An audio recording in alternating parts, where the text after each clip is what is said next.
দীর্ঘ ১.৫ যুগেরও বেশি সময় ধরে বাংলাদেশ ক্রিকেটের যা কিছু অর্জন তার অনেকটা জুড়েই একটি নাম সাকিব আল হাসান। সাবেক বিশ্বসেরা এই অলরাউন্ডার বাংলাদেশ ক্রিকেটকে বিশ্বমঞ্চে অনন্য উচ্চতায় নিয়ে যেতে সম্ভবত সবচেয়ে বেশি অবদান রেখেছেন। তবে সম্প্রতি রাজনীতিতে প্রবেশ করাই কাল হয়েছে তার জন্য, যার জন্য দল থেকে বাদ পড়া, হত্যা মামলায় নাম জড়ানো, এমনকি গ্রেফতারি পরোয়ানার জন্য দেশেও ঢুকতে পারছেন না এই কিংবদন্তি।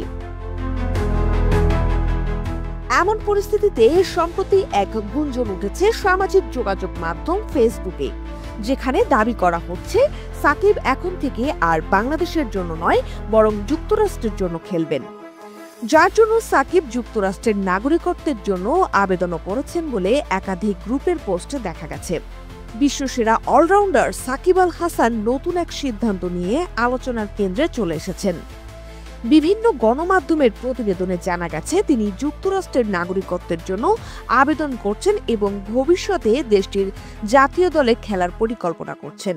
বিশেষ করে ২০২৮ লস অ্যাঞ্জেলসের অলিম্পিককে যুক্তরাষ্ট্রের প্রতিনিধিত্ব করার লক্ষ্য নিয়েই নাকি এই সিদ্ধান্ত নিয়েছেন তিনি।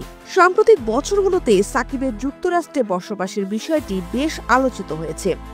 পরিবার সহ দীর্ঘ সময় ধরে সেখানে অবস্থান করার গুঞ্জন উঠেছিল যে তিনি বাংলাদেশ ক্রিকেট থেকে ধীরে ধীরে দূরে সরে যাচ্ছেন।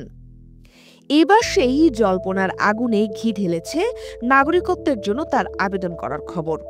ক্রিকেটের প্রতি তার ভালোবাসা অপরিসীম, তবে বয়সের কারণে জাতীয় দলে নিয়মিত খেলার সুযোগ কমে আসছে। ২০২৮ সালে তিনি ৪১ বছর বয়সী হবেন, কিন্তু অলিম্পিকে ক্রিকেট ফেরায় তিনি যুক্তরাষ্ট্রের হয়ে নতুনভাবে কেরিয়ার গড়তে চাইছেন বলে ধারণা করা হচ্ছে।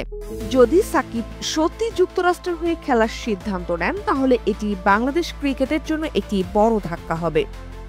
দীর্ঘদিন ধরে তিনি দেশের হয়ে অসংখ্য স্মরণীয় জয় এনে দিয়েছেন, যার মধ্যে রয়েছে ২০১৯ সালের বিশ্বকাপে তার অসাধারণ পারফরমেন্স। তবে এখন সময়ই বলে দেবে তিনি আসলে কোন পথে হাঁটছেন।